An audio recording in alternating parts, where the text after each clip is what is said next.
And staying with youth, Muhluri Sambo is a 21-year-old activist, motivational speaker, livestock investor, and the African award-winning and best-selling author of Infinite Teen, as well as Rethinking a Black Consciousness in the book Rethinking Black Consciousness.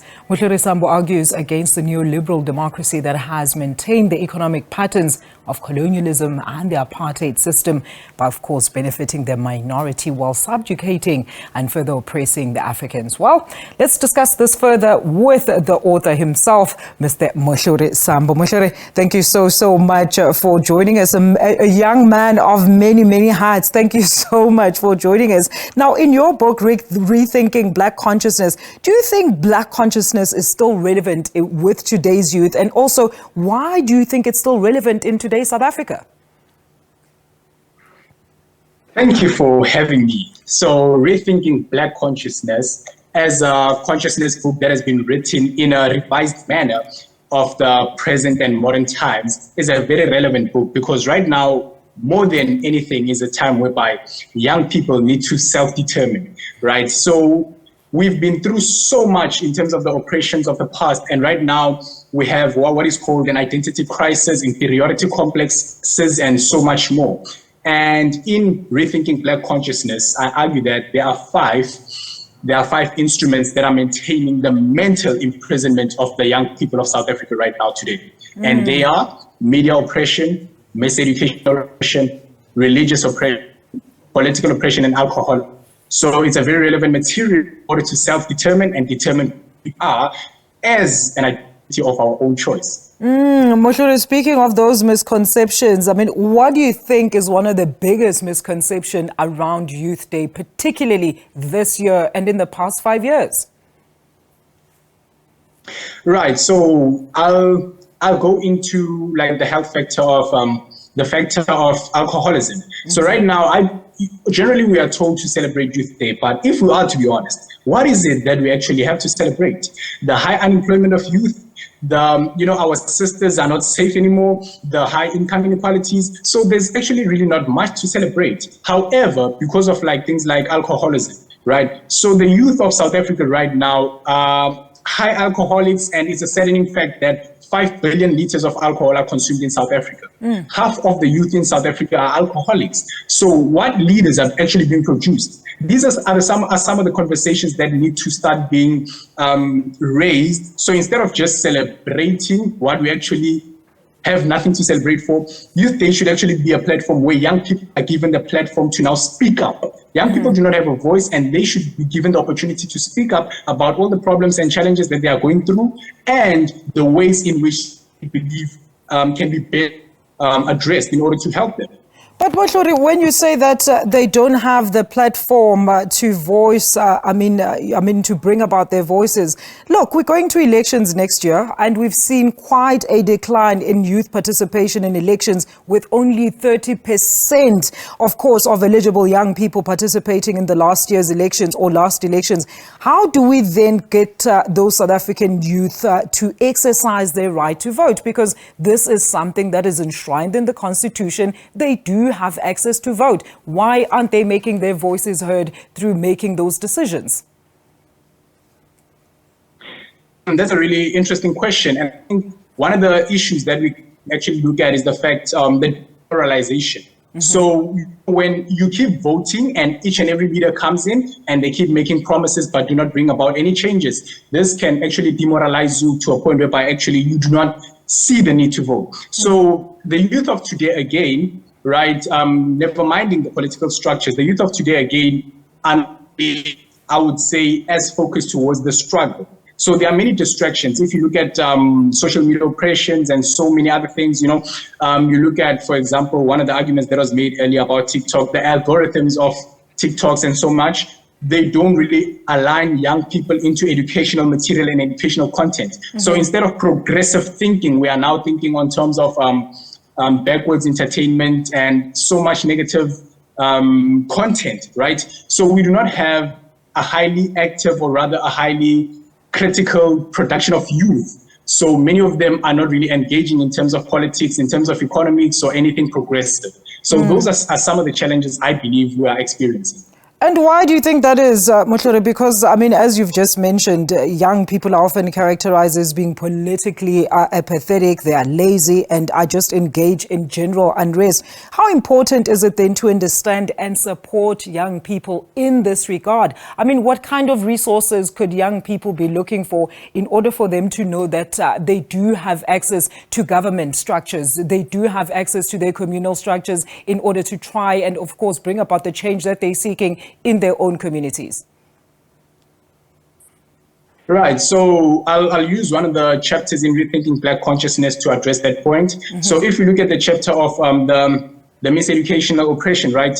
The education of South Africa or Africa at large is one about rote learning education.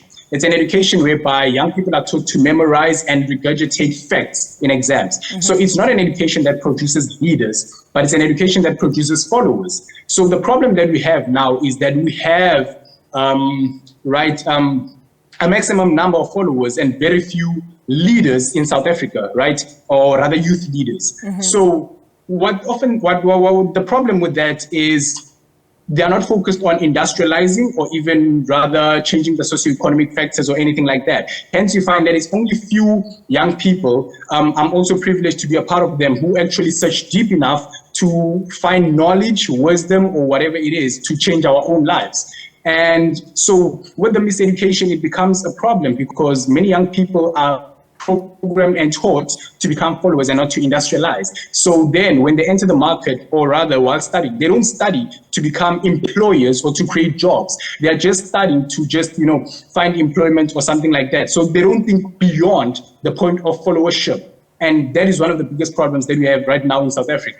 And then following up on that point, how would you then compare the youth of 1976 to the youth of 2023, Muhluri? That is, the comparison is actually very large. If you look at the youth of 1976, for example, Steve Biko, and all these vibrant young leaders, physical oppression and rather economic or imperialism, right, or mental oppression are very different. Physical oppression, you are aware of your chains, you are aware of your marginalization.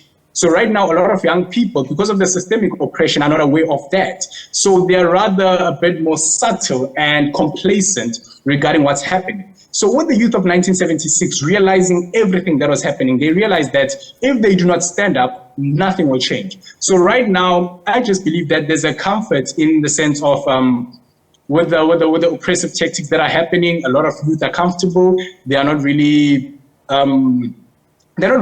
vocal or robust like the youth of 1976. So there's a lot of things that actually need to be changed, and a lot of youth need to be inspired to realize that it is only them who can change the status quo. It is only them who can self-determine, and it is only them who can change the socioeconomic factors that we as young people are facing.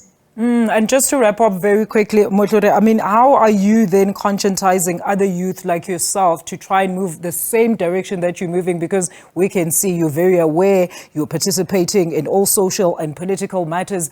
What are you doing in your own community to ensure that those around you that are coming up after you are also privy to the information that you've been exposed to?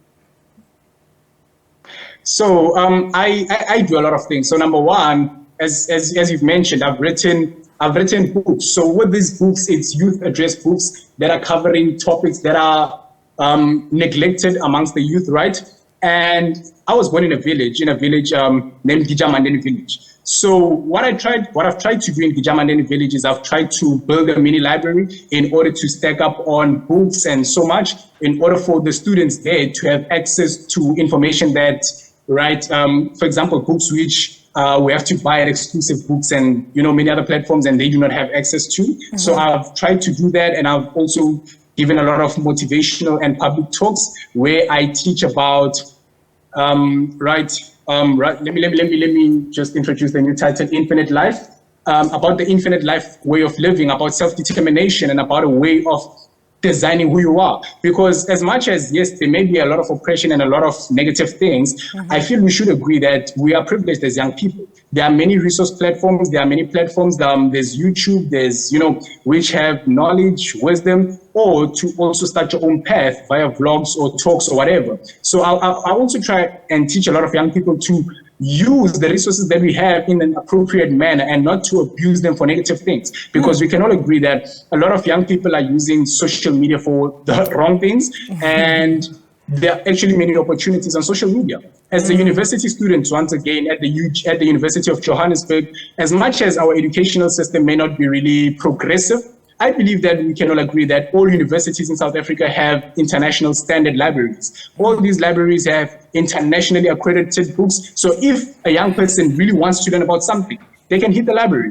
There are so many opportunities, leadership programs in universities. There are student exchange or international student exchange programs. And it's just teaching young people to stop being victims, but becoming pioneers of their lives. Muhluri, thank you so much. Please continue with the work that you do. That is a remarkable young man, the author Muhluri Sambo, via Zoom, talking to us about his latest project and also conscientizing the rest of the youth to not be complacent.